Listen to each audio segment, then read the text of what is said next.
ഇപ്പം നിങ്ങൾക്ക് കൊച്ചിയിലെ ഇന്ത്യൻ എക്സ്പ്രസ്സിലാണ് ജോലി, നാളെ നിങ്ങളെ കോഴിക്കോട് ഇന്ത്യൻ എക്സ്പ്രസ്സിലേക്ക് ട്രാൻസ്ഫർ ചെയ്തു എന്നിരിക്കട്ടെ, നിങ്ങളിവിടെ വീടും പണിതു, നിങ്ങളുടെ കുട്ടികളെ ഇവിടെ സ്കൂളിലും ചേർത്തു, ഭർത്താവിന് ഇവിടെ തന്നെ ആണ് ജോലി.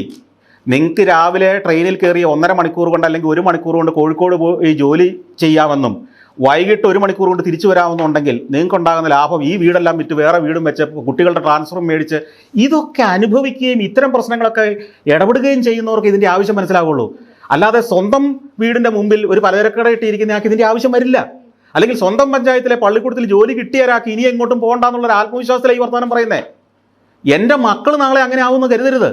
ഇതാവശ്യമുള്ള ഗതാഗതം മനുഷ്യന് ആവശ്യമാണെന്നും അതിവേഗത്തിലെത്തേണ്ട മനുഷ്യൻ്റെ ആവശ്യമാണെന്നും തിരിച്ചറിയുന്ന തലമുറയാണ് അടുത്തത്. ഇതൊന്നും അറിയാത്ത രാജ്യങ്ങളാണോ ചൈന? അവിടെ എന്ത് 450 കിലോമീറ്റർ പോരാ, ഇപ്പോൾ 600 കിലോമീറ്റർ ആക്കാൻ വേണ്ടി അവർ മത്സരിച്ചുകൊണ്ടിരിക്കുക. ട്രെയിനിൻ്റെ സ്പീഡ് 450 ഇപ്പോഴത്തെ സ്പീഡ്. ചൈനയായിട്ടാണ് നമ്മൾ മത്സരിക്കുന്നതെന്നൂടെ ഓർക്കണം. നമ്മളുടെ വീരസ്യം പറയുന്നതെല്ലാം ചൈനയായിട്ട് നമ്മൾ മത്സരിക്കുന്നതാണല്ലോ.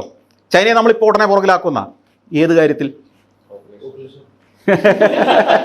അവർക്ക്